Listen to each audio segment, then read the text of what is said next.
This ideological shift, now normalized in day-to-day corporate life, is the most dangerous aspect.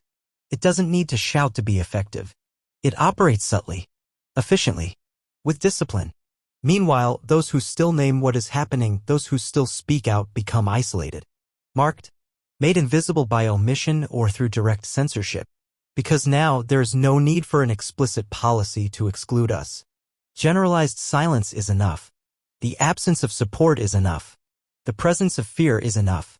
Today, defending what was once considered basic is seen as radical. And that too is a sign of collapse. Normality has shifted so far that merely mentioning our existence has become an act of resistance. But it is not just the exclusion that hurts. It's the awareness of having been used. Of knowing that our stories, our struggles, our images were used to build careers, narratives, entire companies. And now that we're no longer useful, they erase us without looking back. That use and discard model is the cruelest form of symbolic violence. They reduce us to disposable resources and extinguish trend, a corrected mistake. As if our very existence had only ever been a temporary concession. As if it had never truly been allowed. In this context, many trans and non-binary people are once again facing the daily risk of being singled out as a problem. It is no longer just formal exclusion. It is the return of stigma in new forms, the ironic comment during a meeting, the evasive look in an interview, the automatic suspicion about our capabilities or emotional stability. Everything that seemed to be left behind now returns, disguised as objective assessment, cultural fit, or alignment with the environment. Violence doesn't need to raise its voice, it operates through gestures, omissions, administrative decisions. Companies that still boast about having inclusion policies do so without substance. They use the term as decoration. But in practice, they no longer have active protocols, they no longer provide support, they no longer include our voices in decision-making spaces. They've emptied the concepts to preserve the brand. The word inclusion survives, but without content. And those of us who point out that emptiness are immediately perceived as problematic. As if, by exposing the hypocrisy, we were breaking a tacit pact of silence. That pact is what sustains the new order. It's not written in any document, but it's enforced everywhere. Don't speak, don't ask, don't make anyone uncomfortable. Adapt. Simulate. Pretend nothing happened. That what came before was an excess, a political correctness error. That what exists now is the return to common sense. That discourse spreads without official spokespersons. It filters through hallways, through everyday decisions, through the priorities that quietly disappear from the agenda. It is more effective because it is informal but not less structured. It is a faceless machine but with devastating effects. And in the midst of all this, one fact becomes undeniable: there is no transition towards something new. What's happening is a restoration. There is no new paradigm being built. An old one is being reinstated, carefully disguised. A rigid, binary, functional hierarchy is being restored, one that excludes anything that doesn't fit. And it's being done with administrative coldness, making it even more lethal. Because this is no longer about explicit ideology, but about procedures. About routines that erase. About policies that exclude without saying so. About systems that punish without declaring punishment. One of the clearest signs of this rollback is the complete retreat of any institutional language that mentions trans or non-binary identities as part of the human fabric that deserves protection. This is not just about programs or materials being erased. It is a political and corporate decision to no longer include us even as a possibility. Our existence no longer appears even as a problem or as a solution. It has been removed from the realm of the speakable. And those allowing this aren't only politicians. They're the very people who once built their professional credibility by speaking in our name. It is especially grotesque to see how some of those figures continue to function in their roles as if nothing has changed, as if they're not actively collaborating with a new exclusion regime. They attend conferences, lead teams, take part in strategic decisions without anyone demanding even a minimal account for their silence. Because the system doesn't want memory either. It wants to move forward without looking back. And those who once talked about justice now live comfortably in that functional amnesia. This forgetfulness doesn't just affect us. It also redefines the very concept of justice. It turns values into fashion trends, commitments into accessories, struggles into decor. The message now is that nothing is permanent, that anything can be erased once it stops being useful, that rights don't exist as principles, only as conveniences. And that doesn't just destroy our lives, it degrades the very notion of what it means to be human. It turns coexistence into a facade and respect into a temporary simulation. This restoration, disguised as normalization, is advancing so rapidly that it doesn't even need explanations. Those who try to understand it logically are mistaken. There is no logic. There is force. There is strategy. There are interests. What is being erased is not due to error or neglect. It is by design. And those executing that design know exactly what they're doing. That's why they don't apologize. That's why they don't show their faces. Because doing so would mean admitting that what they're dismantling was never ideology, it was humanity. And they'd rather pretend it never existed than admit they're destroying someone else's dignity with their silence. In this landscape of complicity and abandonment, many trans and non-binary people are once again experiencing firsthand what it means to have no refuge in any institutional space. It's no longer about fighting to move forward. It's about resisting just to avoid disappearance. What was once conceived as a minimal baseline of recognition has been dismantled piece by piece. And the most brutal part is that this dismantling doesn't come through direct visible attacks, but through the systematic exclusion from the symbolic, operational, and political frameworks that once included us. The effects are already clear. There is no representation in decisions. No visibility in structures. No space where identity can be recognized without consequences. Everything has been redirected toward a logic of mandatory conformity where any difference is seen as a threat. In that framework, trans or non-binary identity becomes an anomaly, a logistical problem, a reputational risk. We are evaluated not by our ability but by how much we disrupt the order they want to restore. And that order has unwritten rules perfectly understood by those who submit to it. Rule 1. Don't show explicit support for those who are no longer protected. Rule 2. Don't ask questions. Rule 3. Adapt quickly. Rule 4. Leave behind anyone who can't keep up with the new norms. In that context, exclusion doesn't require decrees. It becomes part of habit, of protocol, of the artificial common sense now organizing public and work life. What's most revealing is that those who once presented themselves as agents of transformation now simply observe from the safety of their secured positions. They watch the collapse of everything they helped build without intervening, without naming, without resisting. It is the spectacle of mass resignation. Not out of ignorance, not out of weakness, out of choice, because they chose to stop seeing. Because they chose to survive, even if it means stepping on those who opened the path they now walk without obstacles. That is the deepest violence. The kind that doesn't raise a hand or shout insults. The kind that doesn't come from fanatics or reactionaries, but from those who dress in civility while collaborating with a perfectly orchestrated exclusion.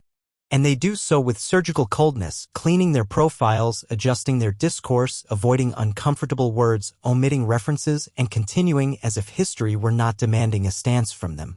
What's happening cannot be explained as mere omission. It is a historic betrayal. A deliberate break with everything that was said, promised, taught, and demanded for years. And it's not a shift driven by fanatics or fringe groups. It's the formal structure of the corporate world that has been reconfigured to eliminate any trace of real commitment to trans and non-binary existence. This elimination hasn't sparked debate. It hasn't created internal conflicts. It hasn't caused crises. What it has produced is silent acceptance. An acceptance only possible when the value of our existence was instrumental from the beginning. This exposes the harshest truth about contemporary corporate power, its ability to absorb a discourse, exploit it as a branding tool, and discard it without consequence once it's no longer profitable. There's no ethics there. Only calculation. Only opportunity. Only simulation.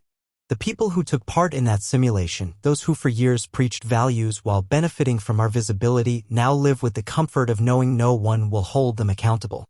That they can show up tomorrow at a new innovation event, talk about leadership, and keep accumulating professional prestige as if they hadn't just helped orchestrate a campaign of erasure. This situation is not an anomaly. It is a warning, not just for trans and non-binary people. It is a warning for anyone who ever believed that values could be sustained without resistance. That rights could be institutionalized without conflict. That recognition could be maintained without vigilance. The dismantling we now suffer is what happens when the defense of human dignity is delegated to departments that operate on convenience, not conviction. This is no longer about asking for justice. No longer about demanding coherence. That would be a waste of time. It's about exposing, precisely and without leniency, what these structures really are. Because if anything is clear, it's that we were not wrong to be suspicious. We were wrong to think we were ever included in a genuine commitment. What existed was a tactical use of our lives, a temporary exploitation of our existence as a symbol. And now that we are no longer profitable, now that it's possible to pretend we never existed, they do it with the coldness of those who never intended to protect us. History will not remember this phase as an unexpected turn, but as confirmation that most of those who talked about inclusion believed in nothing. They used our voices, our names, our images to advance their careers. And when the system decided it no longer needed to maintain the illusion, they aligned with the new paradigm without a single word of mourning, resistance, or shame. And no, we are not going to forgive that. Because there is nothing to forgive when betrayal is never acknowledged. There is no redemption for those who protect their power while others' lives are being destroyed. There is no place in the future for those who help reinstall the past. Every silence today will be a mark. Every omission a record. We are not going to beg for recognition from those who have already shown they have no dignity. We are not going to plead for visibility from those who used it as an ornament and then threw it in the trash. We are not going to engage in dialogue with structures that operate by the logic of selective elimination.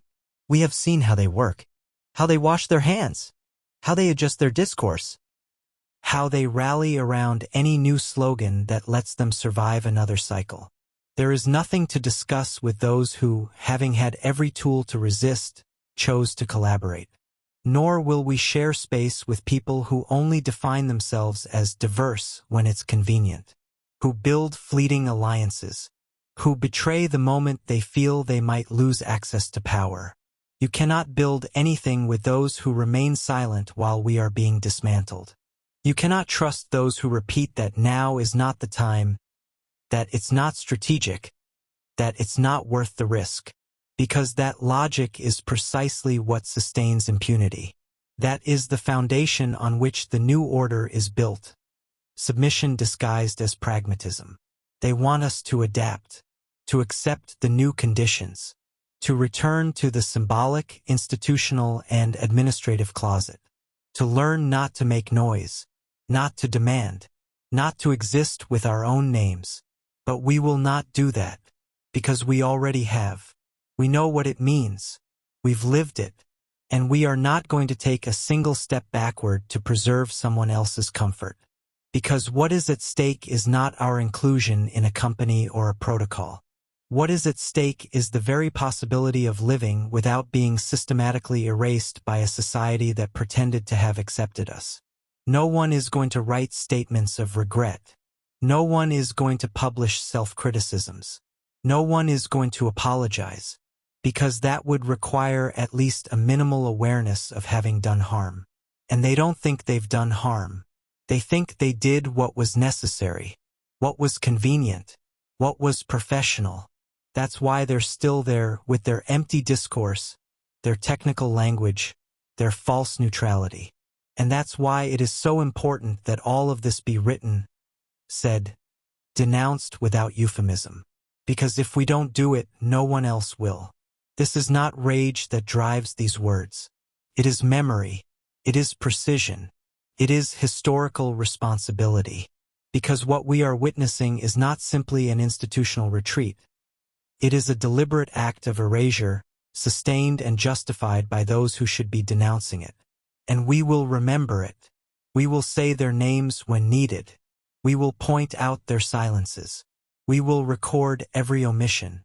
Because the future cannot be built on functional forgetfulness or strategic complicity.